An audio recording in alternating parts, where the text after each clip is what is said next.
What is up, gamers? Hey, what's up, gamers? What's up, gamers? What's up, gamers? What's up, gamers? Welcome back to Dungeons & Dragons Homebrew Builds, the series where I'll be constructing classes, weapons, races, and more based on characters and items from your favorite anime, comics, TV shows, and video games. Today we're going to be turning off our cringe inhibitors and letting it rip because, as per your vote, I'll be constructing a class for the cyborgs of Metal Gear Rising: Revengeance. I guess I shouldn't be too surprised that Metal Gear sweeped the poll. We'll be building the overarching class as well as subclasses for Raiden, Mistral, Monsoon, Sundowner, and Jetstream Sam, so get ready for a shit ton of Metal Gear Rising: Revengeance memes and enjoy the video. Okay, let's dance! Stop that plane!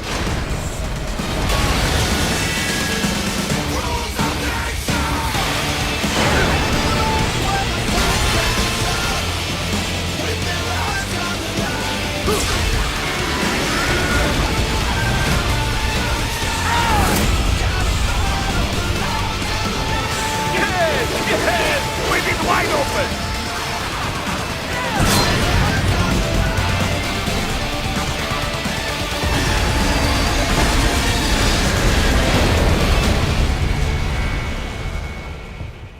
So, I don't know if you guys have checked the internet lately, but the basis for this class was taken from the D&D wiki, and I gotta say, I'm pretty grateful since I didn't know the first thing about where to start with this class. The character gets a D8 of health, the martial class industry standard. You'll be pleased to chop away with either simple or martial melee weapons at enemies, and they'll definitely be wondering why you won't die when they can't get past your light or medium armor.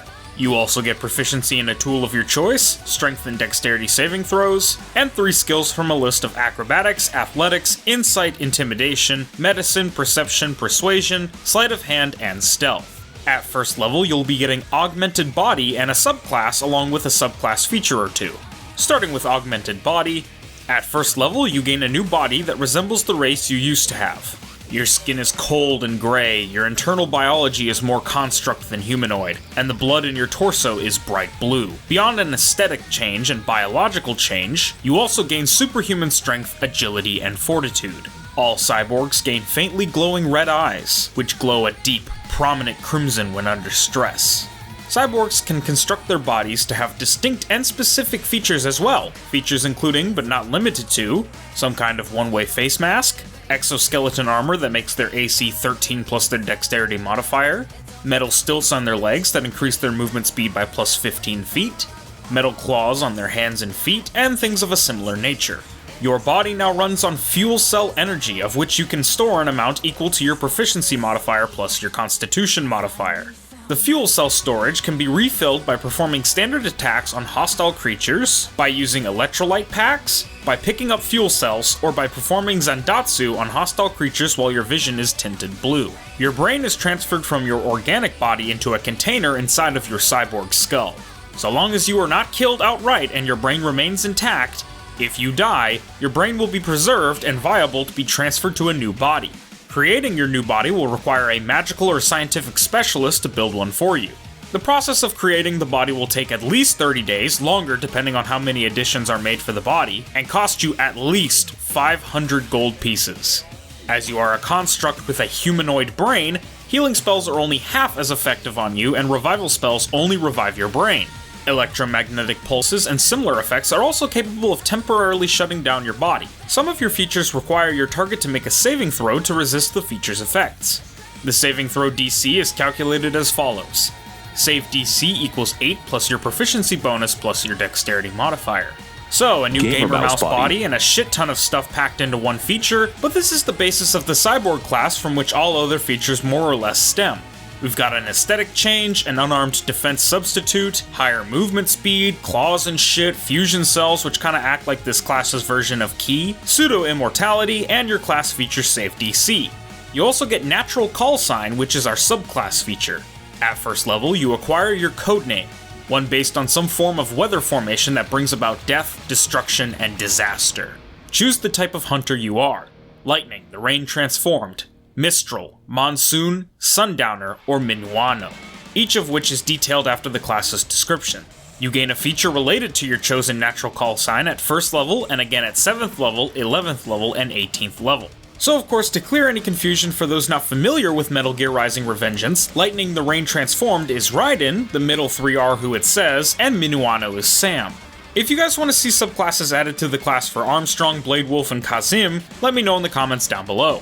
Anyway, for our main man Jack, as a child, you lived through the turbulence and violence of war and were orphaned at a young age. You would go on to be raised as a killing machine of a child soldier who made quite a name for yourself. Eventually, you recovered from and repressed your years of trauma and became a soldier of justice. You spent years participating in hundreds of simulations to hone your skills. After upgrading to a fully cyborg body, you fight for what you believe in, and you may very well be the most powerful cyborg to ever live. For you, it's about justice, protecting the weak, or maybe it's about how good killing your enemies feel. Or maybe it's about drive, it's about power. Either way, this is the subclass you want if you want to stop President Dwayne "The Rock" Johnson from becoming black, especially with its feature, Mr. Lightning Bolt. At first level, you can fire bolts of lightning at a creature you see within 15 feet of you or randomly in an area of effect of 20 feet around you as an action. Creatures within range must make a dexterity saving throw. They take 1d6 lightning damage or half as much on a successful save. You can also imbue your fists and/or an HF weapon with electricity as a bonus action, making them deal an additional d6 of lightning damage on your next attack using them.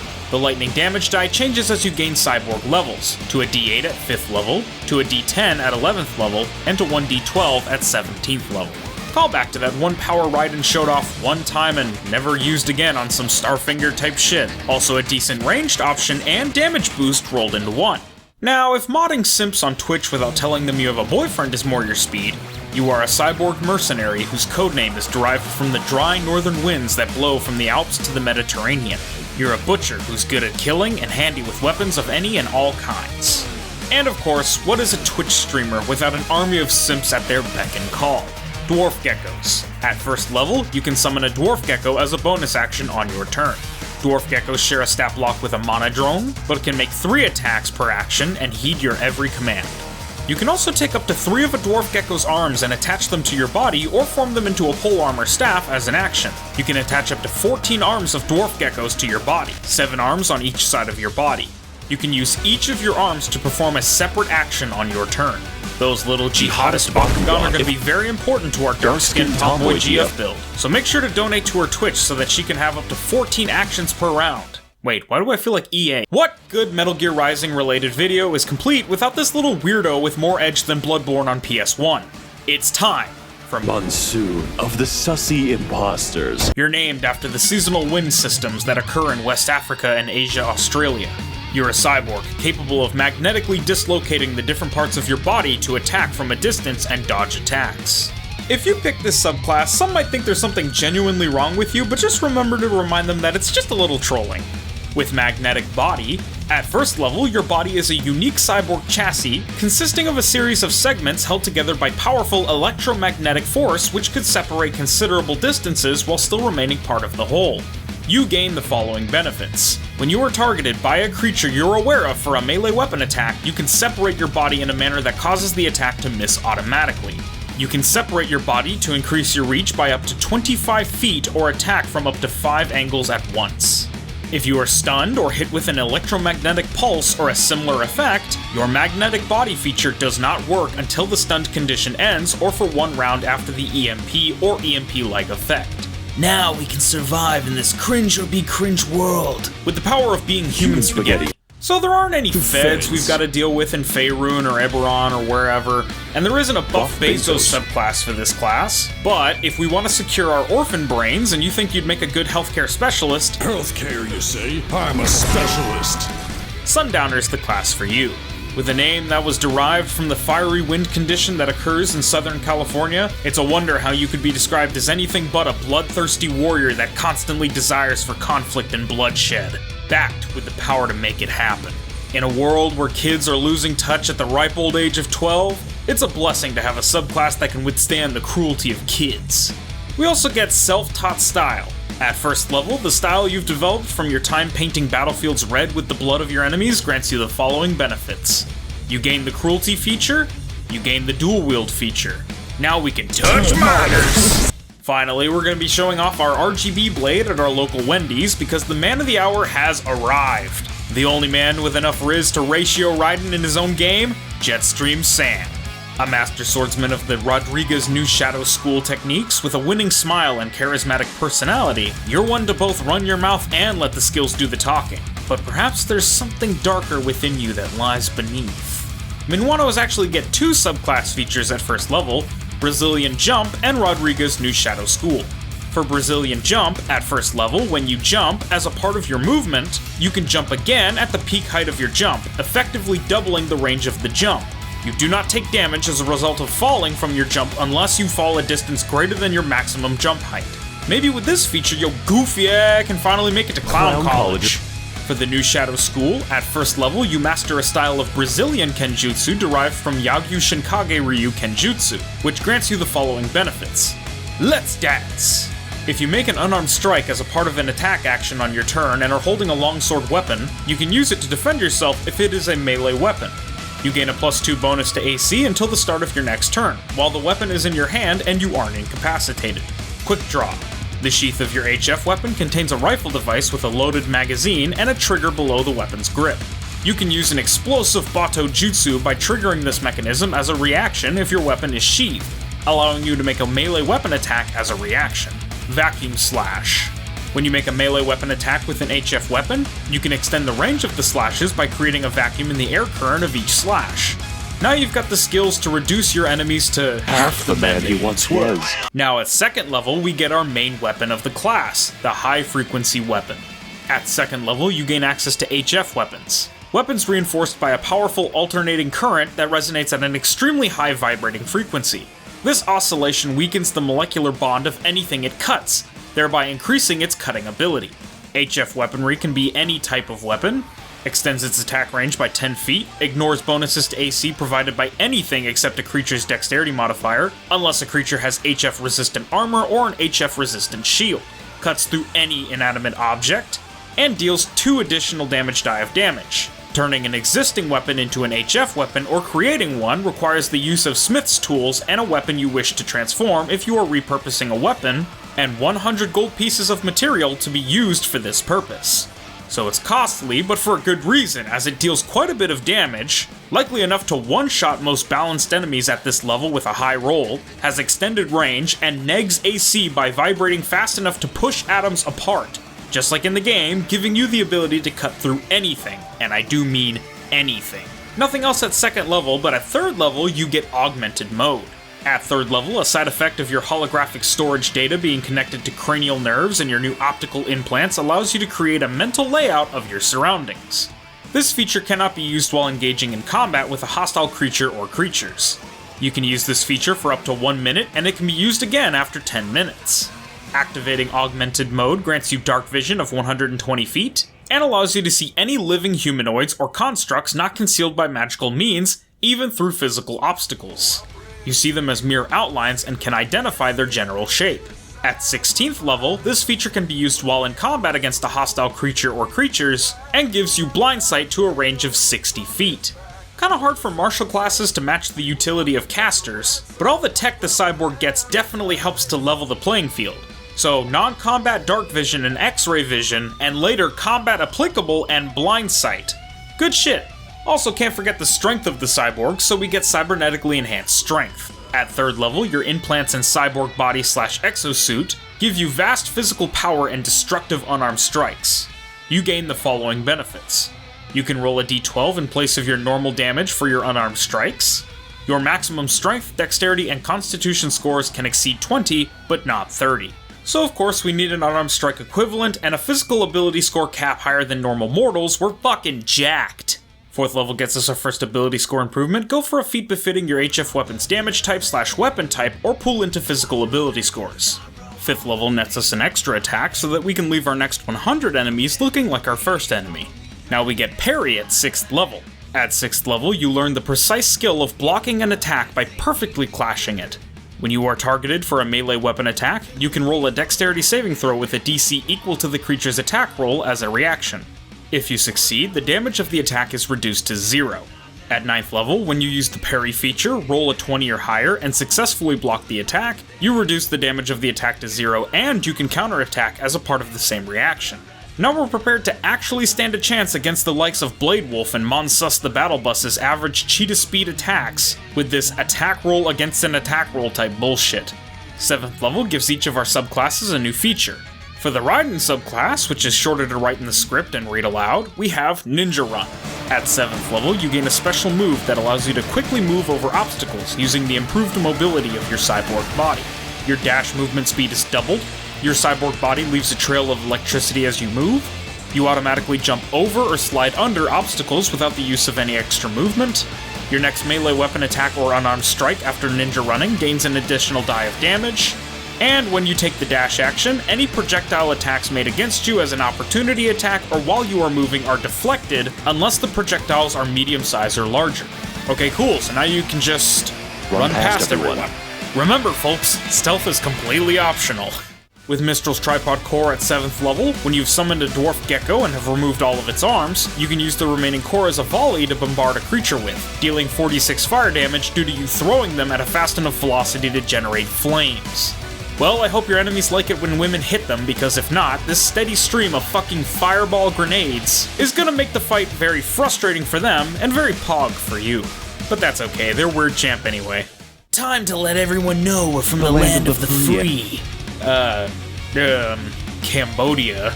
With Monsoon's magnetic telekinesis. At 7th level, your magnetic generator is powerful enough to allow you to lift even heavy-sized objects into the air to hurl at others. Your generator is also refined enough to lift up objects that at least possess trace amounts of metal. This also grants you the ability to stick to metal structures, as your magnetic abilities allow you to move up, down, and across vertical surfaces and upside down along ceilings, while leaving it hands-free. You also gain a climbing speed equal to your walking speed. So we gain the telekinesis spell on crack with tech, hashtag tech is better than magic. We now basically have spider climb, and if you didn't know what the Civil War was before, you do now. They won't let you commit war crimes. They won't even let you eat drywall. But the one wall that they can't get between you and it? Your explosive reactive shielding. At 7th level, your custom cyborg body has mounted 6 shield-like platforms to the sockets on your back. These shields are explosive reactive armor that can repel attacks. While all 6 shields are still attached, you gain a plus 12 bonus to your AC. If you still have at least a single shield remaining and a creature misses a melee attack targeting you, it sets off a 10-foot wide explosive blast 10 feet in front of you. The blast deals 2d6 bludgeoning damage per remaining shield, or half as much on a successful dexterity saving throw. A shield can be severed by attacking the shield's intersecting lines, which can be done by either having some feature or ability that allows for specific or precision targeting, or by foregoing the damage of a successful attack. Up to 2 shields can be severed at once, but an attack must be made to sever each individual shield. When a shield is cut off or otherwise removed, you lose -2 AC for each shield lost. Replacing any lost shielding requires a magical or scientific specialist to build one for you. The process of creating shielding will take at least 10 days and cost 100 gold pieces per shield plating. With these Amazon-produced $100 Boom Boom dinner plate woman deflectors, you've got a massive AC boost, a threat to anyone that tries to damage company property, and some protection so that you can keep your kitties rolling on Genshin Impact for your jailbait waifus and keep on your Sigma grind. With Minuano's true martial arts, at 7th level you master a style of hand-to-hand combat reminiscent of judo that incorporates capoeira and Brazilian jiu-jitsu. You gain the following benefits. When you kick as an unarmed strike, you can add any of your unused movement for that round to your damage roll. When you are targeted for a melee attack, you can either grapple the attack, take the attacker to the ground and restrain them, or redirect the attack and throw the creature 10 feet away as a reaction. With this, even without your blade, you can make your enemy want to kill themselves because their ass will always be cringe, and your ass will always be thick. 8th level is another ability score improvement. Dump into the Riz score so you can sing apple-bottom jeans, boots with the fur while maintaining base status. And 9th level gets us... nothing. What, you wanted a new feature for every level? Why don't you go back to Facebook and post some minion memes, you Normie, beta male cuck. That cut deep? Good, because now it's time for Blade Mode. At 10th level, you can aim your weapon at specific targets rather than simply attacking. Doing so slows down your perception of time and allows you to cut hostile creatures to pieces or knock them off their feet. Blade Mode uses 1 fusion cell energy per turn while active and grants all melee weapon attacks in Blade Mode an additional die of damage. When Blade Mode is triggered, time slows down by 50%, allowing you to attack an additional time, and you gain a +5 bonus to your melee weapon attack rolls. Your vision will be tinted blue, and your perceptions briefly slow down after your attacks, as well as landing a successful counter parry, ninja kill, or execution. Triggering Blade Mode in this state will slow down time by 90%, allowing you to attack 2 additional times, and you gain advantage on your melee weapon attack rolls. Hostile creatures will continue to move, attack, and react during your Blade Mode, which makes the bonus slowdown very useful. Blade Mode can be entered as long as you have any fuel cell energy at all, but if the gauge is at 50% or less of its maximum storage, it will not slow time or increase cutting power. It does not use any more fuel cell energy in this state. Inanimate objects and hostile creatures with a CR equal to 1/4 of your level or lower can be cut to pieces in Blade Mode without issue, but more powerful creatures with armor or shields will require softening up with standard attacks or counters before cutting becomes possible. Your DM will notify you when any target can be cut, or when a creature's armor can be cut off. Blade Mode can be used to destroy projectiles of medium size or larger. Weapons that do not deal slashing damage are incapable of cutting anything, even in Blade Mode, and will simply deal more damage. At 13th level, you can use Zandatsu on hostile creatures while in Blade Mode. At 18th level, if Blade Mode is entered while Ripper Mode is active, Ripper Mode will deactivate, but time will slow down even further, allowing you to take 2 turns in a row and treating all of your melee weapon attacks as critical hits. It took a lot of fucking writing to somewhat accurately portray Blade Mode in D&D mechanics, but by god, I think I did it. Now, enjoy being a human-sized slapchop. Next, we get subclass features inspired by the hardcore rock soundtrack of Metal Gear Rising: Revengeance, made by world-famous Toontown Online composer for the express purpose of killing anyone above 40. For Raiden with Biden, he gets Rules of Nature, which is, to me, just as much Raiden's theme as it is Metal Gear Ray's. At 11th level, your power as a cyborg and skill as a killer makes you the absolute apex predator. But instead of hunting the weak, you hunt those that would hunt the weak. When you attack a creature that's evil or huge size or larger, you gain advantage on all attack rolls and a +5 bonus to your damage rolls. This feature was literally tailor-made to be basically anti-Metal Gear and Metal Gear adjacent, so Protector of Innocence against Big Scary Monster. Stomp Me Mommy gets Stranger I Remain. At 11th level, you find your true purpose in snuffing out life, to kill. But to what end? When you fight a creature due to lawful motives, your attack and damage rolls are doubled. Seeing as her only purpose in life now is to follow the orders of Armstrong, so long as she does so, her sense of obligation makes her hit for uber damage. Also, Yeah, that's some cool theme music, bitch. the Nintendo Virtual Boy will grace us with Stains of Time. At 11th level, your world is built on the foundation of one single meme: the strong prey upon the weak. When you attack a creature whose level is lower than yours, or whose CR is equal to 1/4 of your level or lower, you can add a number of additional damage die to your damage roll equal to your proficiency modifier. So, true to form, Monsoon, being full of shit like he is, deals best with stomping on those weaker than him. And that's why he's just a severed head debating philosophy. Good old Jack Bezos. is going to be donning a red sun on his enemies because at 11th level, you've learned from your time on the battlefield that conflict is human nature, just like gambling. And to try to deny nature is wrong.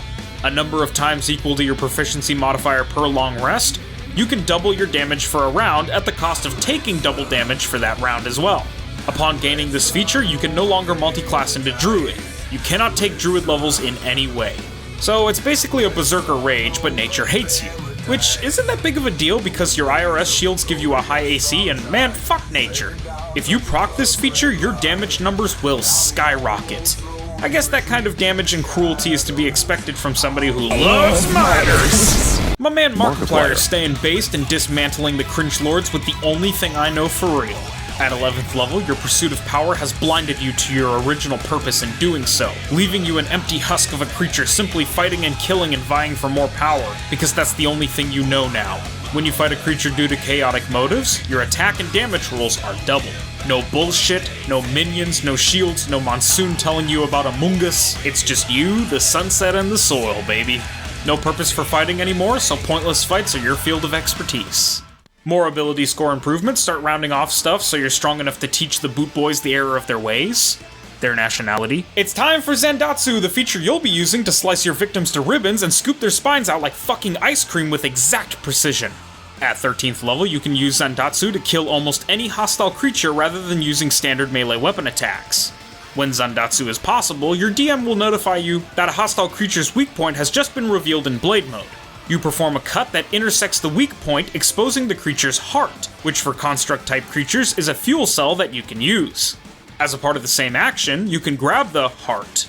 If Blade Mode is entered with full fuel cell storage, you automatically connect your next Zandatsu melee weapon attack.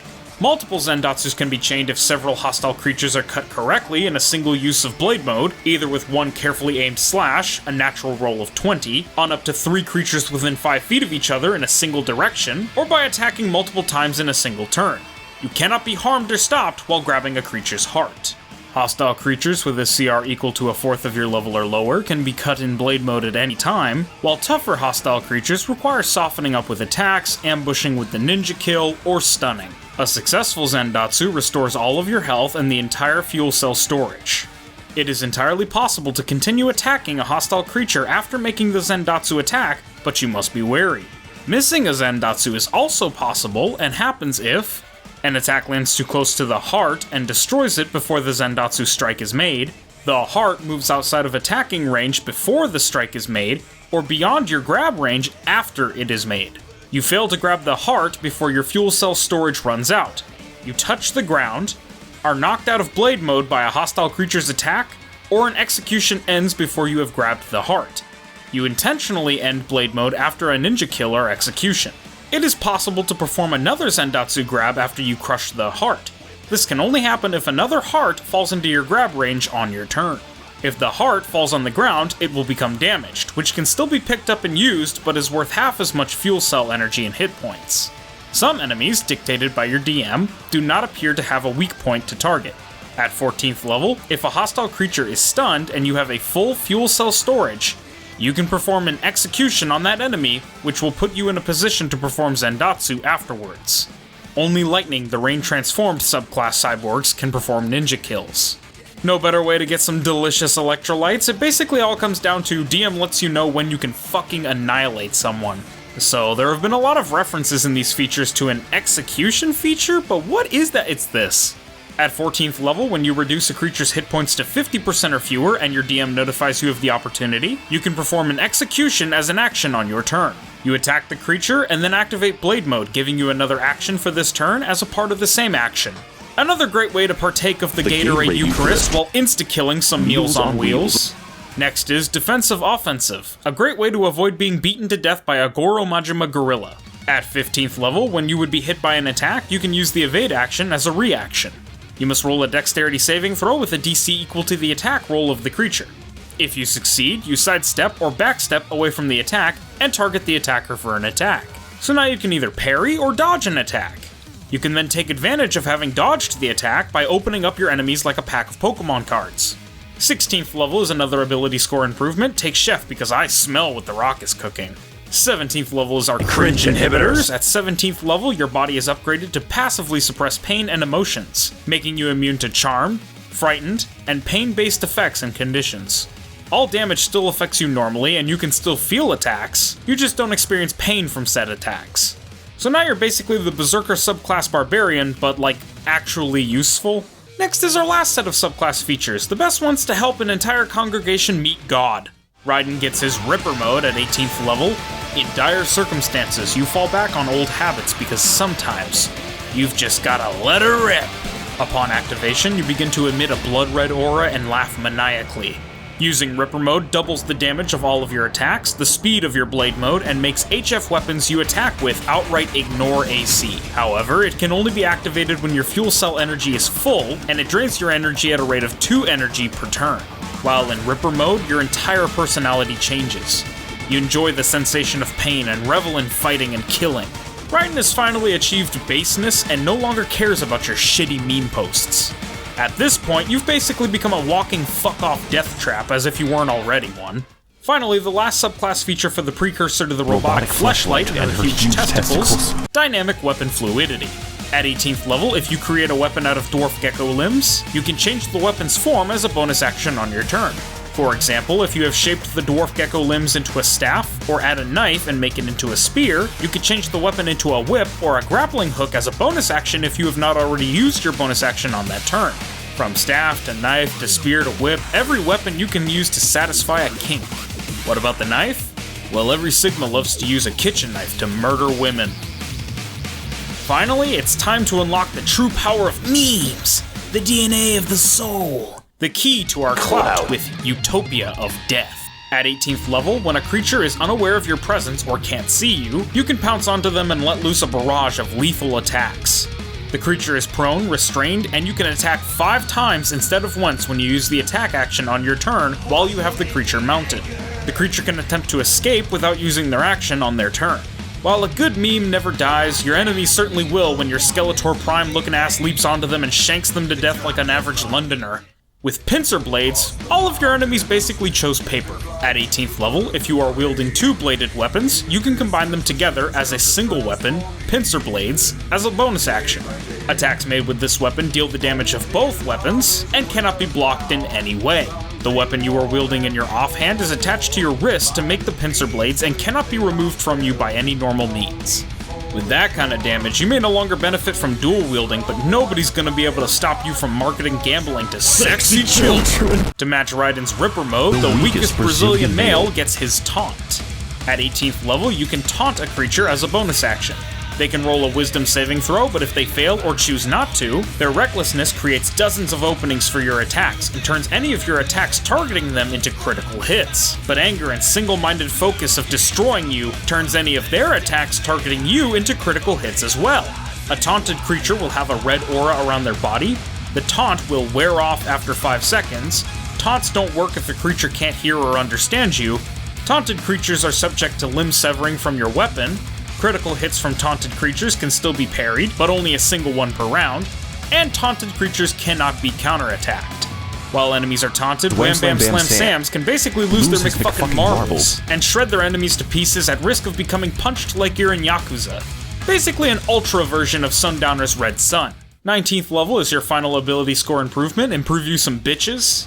Finally, our Capstone gets us the ultimate cybernetic organism. At 20th level, your body is upgraded to the peak of combat ability. Your exoskeleton armor makes your AC 15 plus your dexterity modifier.